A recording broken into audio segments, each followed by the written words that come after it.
So our first sum that we have here is 12 take away 5. Now as you can see, the 5 is more than the 2. But before we look into that, let's partition the number. So we've got two 1s and one 10. And we're not going to put the 5 underneath here because we're taking away. So it means that if we put the 5 there, we might get confused and might start adding them together. So we're taking 5. Now, we've got 2 there, we can't just take 5 from that. So we look at this 10 and we have to swap it. Now we know, we've been practicing, that 110 is the same as 10 1s. So if I get rid of that 110 and put up 10 1s, I'm then going to move them over here. So now I've probably got 12 1s. Right. Then I'm going to take away 5. So I'm going to put block over 5. We can't take away any 10s because there's no 10s left. How many have we got left over? We have 7.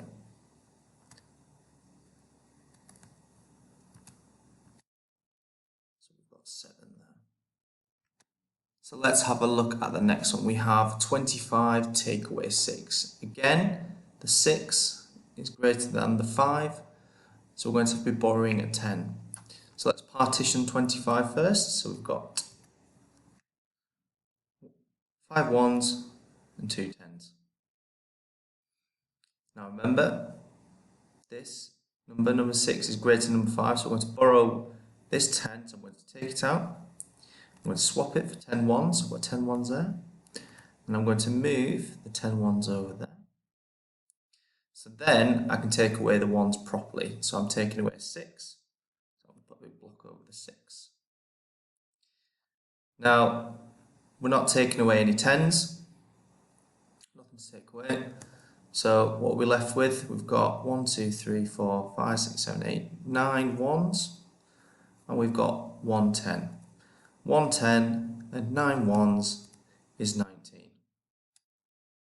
And then we've got 35 take away 9. So again, we're going to partition this number. So we've got 5 1s, 3 10s. 9 is bigger than 5, so we're going to have to borrow this 10 here. And we're going to get 10 1s and move them across. Once we've done that, we need to take away 9. So cancel them out. We're not taking away any 10s, so we're left with 6 1s and 2 10s. The answer is 26. So now we are looking at bigger numbers now. So we've got 43 take away 28. So this is when we're going to be looking at taking away the 10s as well. So we partition the number 43, so we've got 3 1s and 4 10s. Now 8 is bigger than 3, so we've got to borrow one of these, make 10 1s, move them across. So now we can take away the 1s. So we're taking away 8 of them, so I'm going to take 8 of these. Now this is where we need to remember that we're also taking away 2 10s. All right? So we've left. So we're taking away the 2 10s, so I'm going to take these 2 out here. So now I'm left with 5 1s, 1 10, so 43 take away 28 is 15.